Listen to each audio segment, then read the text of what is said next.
Olá, pessoal, bem-vindos. Olha, hoje, em plena véspera de Natal de 2025, a gente separou um material bem interessante para analisar. Material bem específico, né? Sim, é um texto devocional. O nome é Destruidor de Sonhos e foi escrito pelo presbítero Marcos Benedito.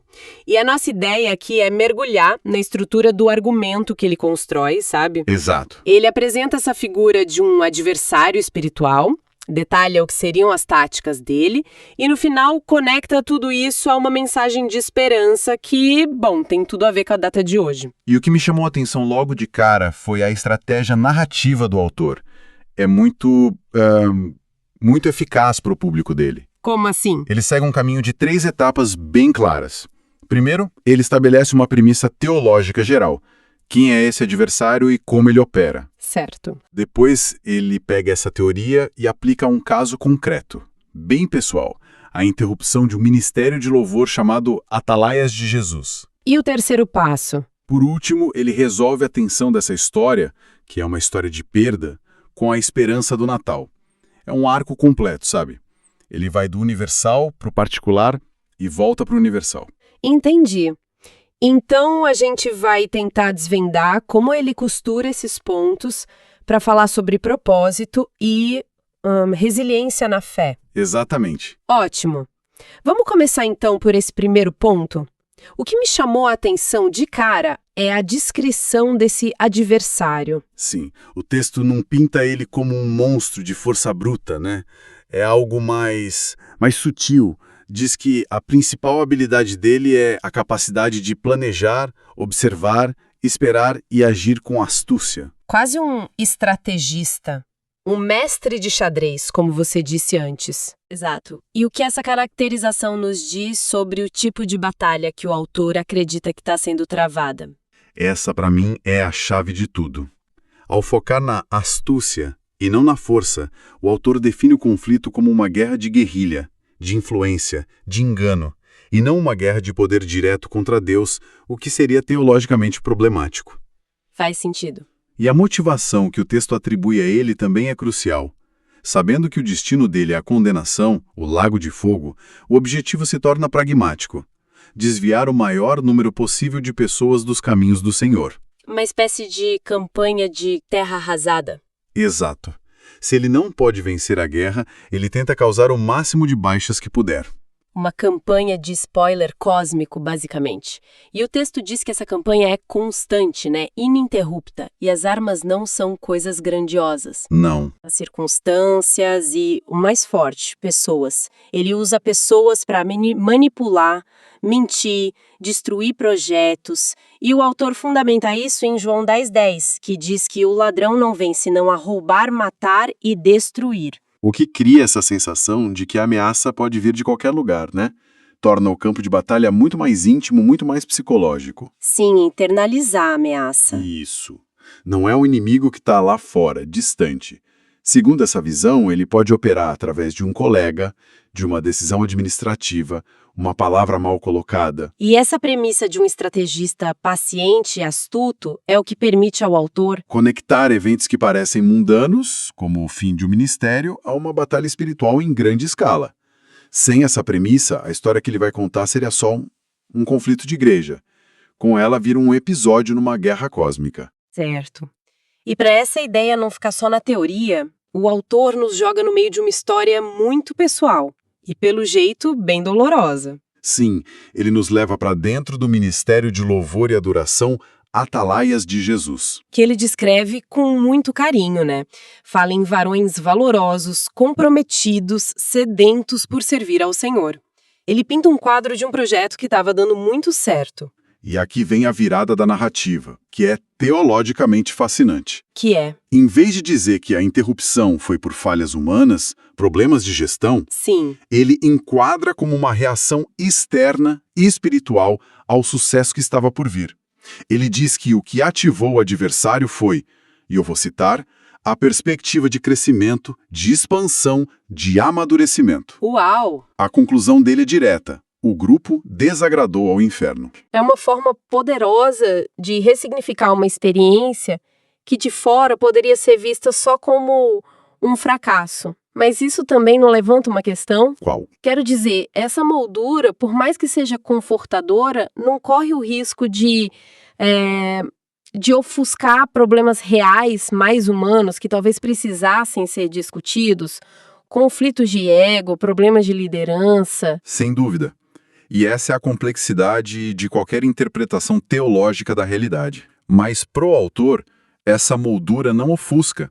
Ela revela a verdadeira natureza do conflito. Como assim? Ao citar Efésios 6,12, que a luta não é contra carne e sangue, ele está fazendo exatamente isso, elevando o que seria um problema interpessoal para uma dimensão espiritual. Entendi. Ele argumenta que os conflitos de ego ou as más decisões não são as causas finais, mas os instrumentos que são usados por essa força maior. É uma questão de onde se coloca a agência primária.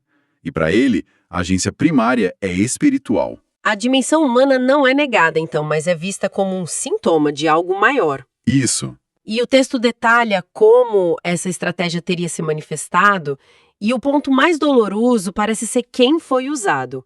O autor diz que foram pessoas que, em tese, deveriam apoiar, incentivar, proteger. O golpe veio de dentro, fogo amigo. Exato.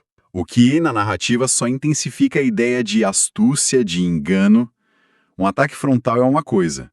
Uma ação que vem de um lugar de confiança é outra completamente diferente. Sim. Ele descreve a interrupção como abrupta, silenciosa, sorrateira e sem argumentos convincentes. E essa ausência de uma justificativa pastoral ou bíblica clara é, para ele, a prova de que a motivação não era legítima, só reforça a tese da ação dissimulada. E é aqui que, para mim, o texto atinge seu ponto mais forte. A análise que ele faz da linguagem usada para justificar o fim do ministério. É cirúrgica. Ele desmonta o discurso, né? Palavra por palavra. É quase um estudo de caso sobre eufemismos corporativos, mas num contexto de igreja. Ele lista as frases que foram ditas e a contradição é gritante. Quais são elas? Vale a pena ouvir. Claro. A primeira é: não tenho nada contra o obreiro. Pelo contrário, o ministério dele é grandioso. Certo, o elogio. E logo em seguida vem a ação que contradiz o elogio. Por isso, estou tirando ele da frente da obra para que ele cresça. Ah, é a retórica da inversão. Totalmente. Aí continua. Aqui dentro não há como crescer, mas lá fora ele poderá expandir. E por fim, para tentar normalizar a ruptura, nossa amizade continua, nada muda. É um manual. Estou te rebaixando para o seu próprio bem. Estou fechando esta porta para que outras maiores se abram. Exatamente. E o autor identifica isso como o cerne da tática do adversário.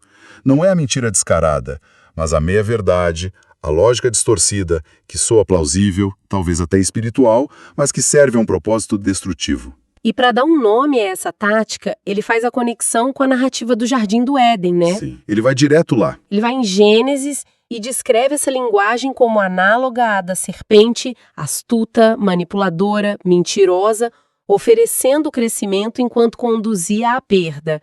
A comparação é muito potente. Muito. Assim como a serpente prometeu divindade e entregou a queda, esse discurso prometia crescimento e entregou o quê? Esse da linguagem é o coração do estudo de caso. Mostra como, na visão do autor, a estratégia do destruidor de sonhos funciona.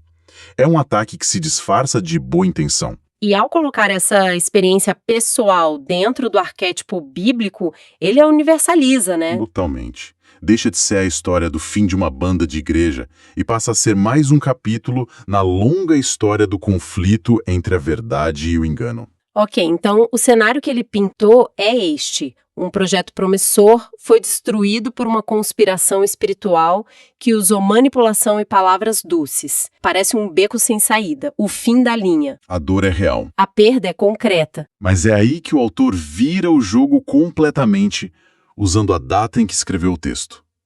A véspera de Natal. Sim, e essa é a resolução do conflito teológico que ele mesmo criou. Se a primeira metade do texto é sobre a agência do adversário para destruir, a segunda é sobre a soberania de Deus e sua capacidade de redimir. Isso. O Natal é apresentado como a verdade inabalável de que Deus continua no controle de todas as coisas.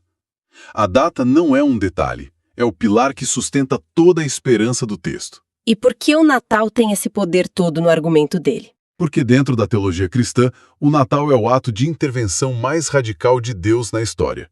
É o momento em que o divino entra no tempo e no espaço de forma definitiva, sabe? Certo, a encarnação. Então, para ele, a luz que brilhou em Belém é a prova final de que Deus tem a última palavra.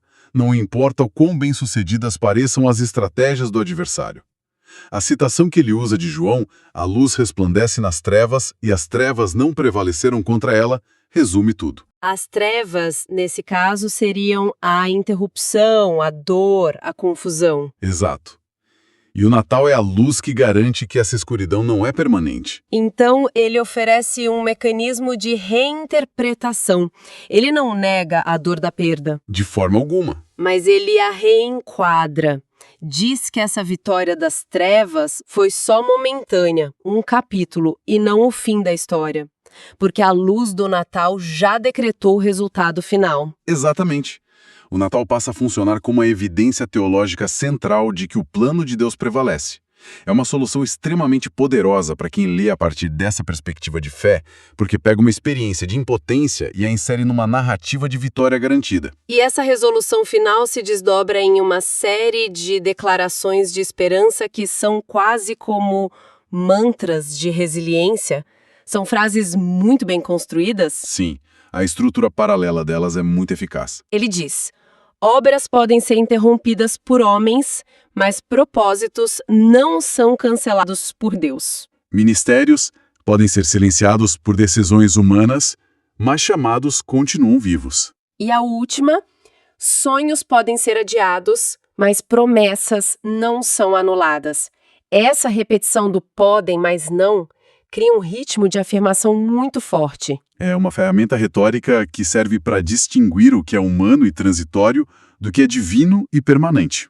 O veículo, a obra, o ministério, pode ser destruído, mas a essência, o propósito, o chamado, permanece intacta. Perfeito. E para selar o argumento, ele termina com uma citação bem conhecida de Jeremias 29:11 sobre os pensamentos de Deus serem de paz para dar o fim que esperais. O que amarra a mensagem de que, na economia do reino de Deus, nada é verdadeiramente perdido. A interrupção não é um ponto final, mas talvez uma vírgula, parte de um processo maior. Um processo que, nas últimas linhas, ganha um sentido, um propósito. Exatamente. O autor conclui, porque no reino de Deus, nada é perdido.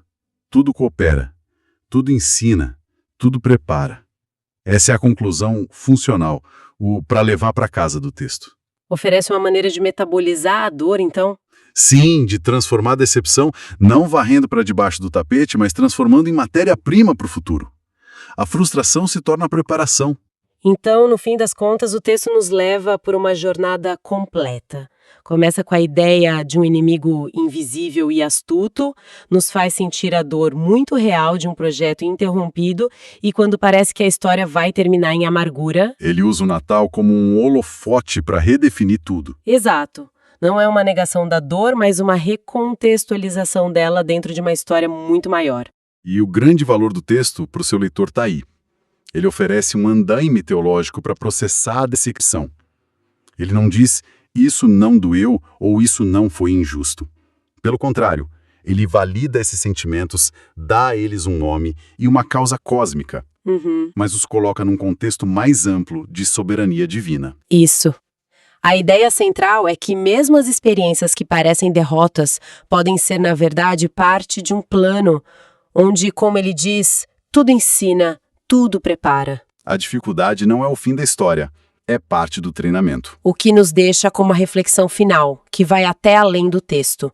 A premissa do autor é que o sucesso e o potencial atraem oposição.